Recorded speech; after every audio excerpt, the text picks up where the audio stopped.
Hello, everyone. I'm Don Cravens, and I'm coming to you from the National Urban League's Washington Bureau, and this is your Washington Update.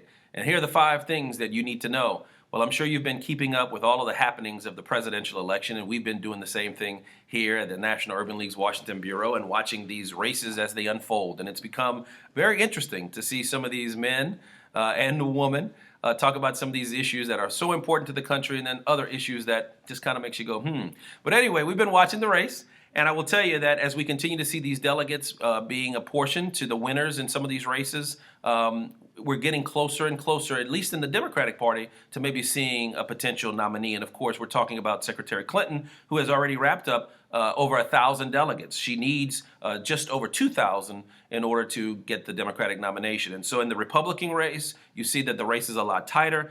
Donald Trump has 389 delegates, and Ted Cruz has 303. Senator Rubio has 154. And so that race is a little tighter, and we'll watch as the next big states come through to see if that race changes any, and if there's some room there. We've got some big states coming up like Michigan and Mississippi, Florida and Illinois. And so all of those states are going to be coming up soon, and so we'll keep our eyes on the presidential election.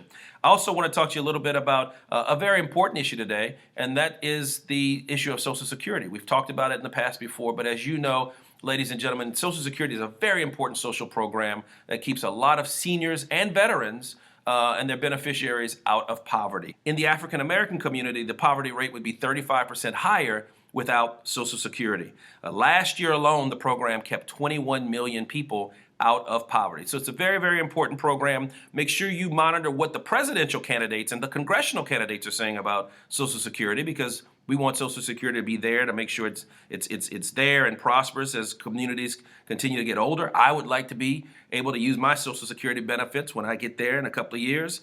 And so Senator Elizabeth Warren has introduced the SAVE Benefits Act, and it stands for Seniors and Veterans Emergency Benefits Act.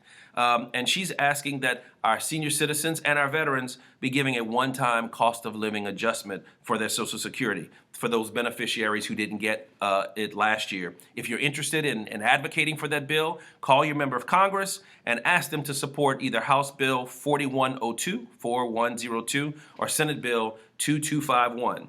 2251. And so thank you, Senator Warren, for wanting to strengthen Social Security. Number 3, we want to highlight our affiliates. As you know, each week we do an affiliate highlight. We tell you about some of the great things that are going on the ground with our affiliate movement. This week we highlight 3 very, very strong affiliates, and that's Sherman Tate, who is the board chair of the Urban League in the state of Arkansas. Glad that Arkansas has an Urban League affiliate there once again. Also, Mr. George Dean, he's the president of the CEO of Greater Phoenix Urban League. And then Erica McConduit, who's the president and CEO of the Greater New Orleans Urban League. One of these affiliate CEOs were highlighted in our affiliate section this week, and it's because they provided on-the-record statements to the U.S. Treasury Department in support of the MyRA program following recent research from the Pew Charitable Trust, which points to the lack of access to retirement plans for African Americans and Latinos. And so thanks to those 3 affiliate CEOs, they're working very, very hard to do a lot of great things in their respective communities, but also move the ball nationally as well. I also want to talk to you a little bit about black unemployment. The Black Enterprise magazine did a very good story recently on the black unemployment in the country. What the article talks about is the fact that since President Obama took over, black unemployment has been cut in half. Sounds like great news.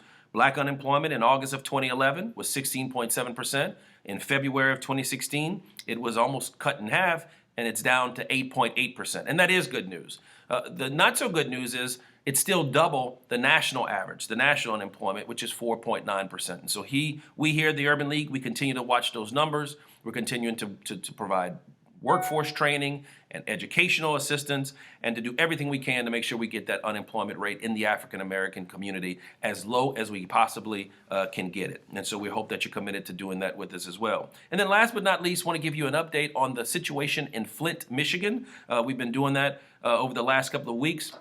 This week, residents of Flint, 7 families, filed a federal lawsuit against the governor of Michigan, Governor Rick Snyder. They're alleging economic injuries and damages and physical injuries, and so we'll keep our eyes on that lawsuit.